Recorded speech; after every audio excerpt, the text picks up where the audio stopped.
Hi friends, welcome to my channel. இந்த வீடியோவில் நம்ம டீ டைம்னு செய்யக்கூடிய ஒரு சூப்பரான ஸ்நாக் தான் இன்றைக்கி பார்க்க போகிறோங்க.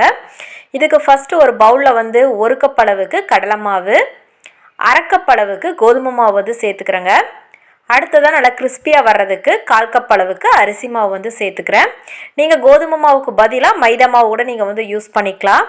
இது எல்லாத்தையும் விஸ்க் வச்சு இந்த மாதிரி நல்லா கலந்து கொடுத்துக்கலாங்க.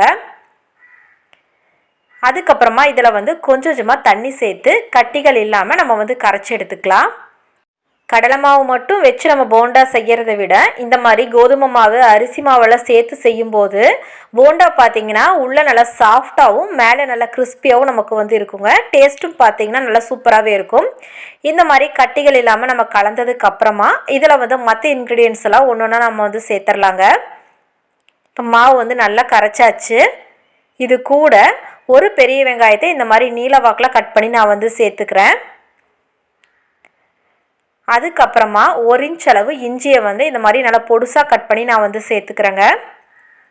நெக்ஸ்ட்டு 1/4 டீஸ்பூன் அளவுக்கு சீரகம். அடுத்ததாக காரத்துக்காக 2 பச்சை மிளகாய் நான் சேர்த்துருக்கேன். உங்களோட காரத்துக்கு தகுந்தாற் போல் நீங்கள் சேர்த்துக்கலாம். அடுத்ததாக நல்லா பொடியாக கட் பண்ண கருவேப்பிலை. நெக்ஸ்ட்டு நல்லா பொடியாக கட் பண்ண கொத்தமல்லி தழை சேர்த்துக்கிறேங்க. நெக்ஸ்ட்டு டேஸ்ட்டுக்காக ஒரு 3/4 டீஸ்பூன் அளவுக்கு உப்பு சேர்த்துட்டு நல்லா கலந்து எடுத்துக்கலாம். நான் இதில் கொஞ்சமாக சோடாப்பு யூஸ் பண்ணிக்க போகிறேங்க. நீங்கள் வேண்டான்னு நினச்சிங்கன்னா அதை விட்டுறலாம்.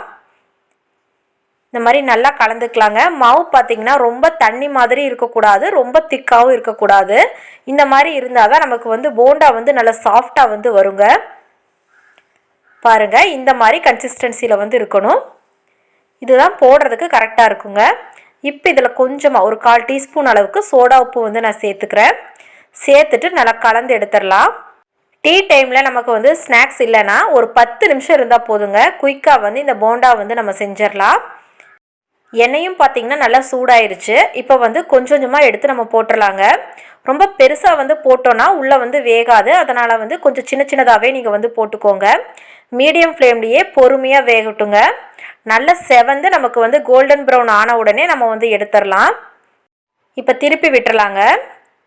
அப்பப்போ திருப்பி விட்டாதான் எல்லா சைடும் ஒரே மாதிரி நமக்கு நல்லா செவந்து கிடைக்குங்க. இதே மாதிரி போண்டா நீங்களும் செஞ்சு பாருங்கள். செஞ்சு பார்த்துட்டு எப்படி இருக்குன்னு சொல்லிட்டு மறக்காமல் கமெண்ட்ஸ் பண்ணுங்கள். நம்ம சேனல்லையே பார்த்தீங்கன்னா டீ டைம் ஸ்நாக்ஸ் வீடியோலாம் போட்டிருக்கேங்க.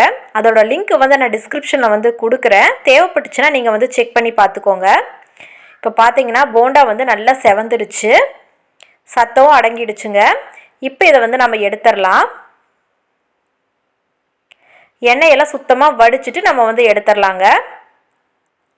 கண்டிப்பாக இந்த வீடியோ உங்களுக்கு பிடிச்சிருக்குன்னு நினைக்கிறேன். பிடிச்சிருந்தா லைக் பண்ணுங்கள், ஷேர் பண்ணுங்கள். மறக்காமல் நம்மளோட ஃப்ரம் ஆர் நெஸ்ட் சேனலை சப்ஸ்கிரைப் பண்ணிக்கோங்க. தேங்க்யூ ஃபார் வாட்சிங்.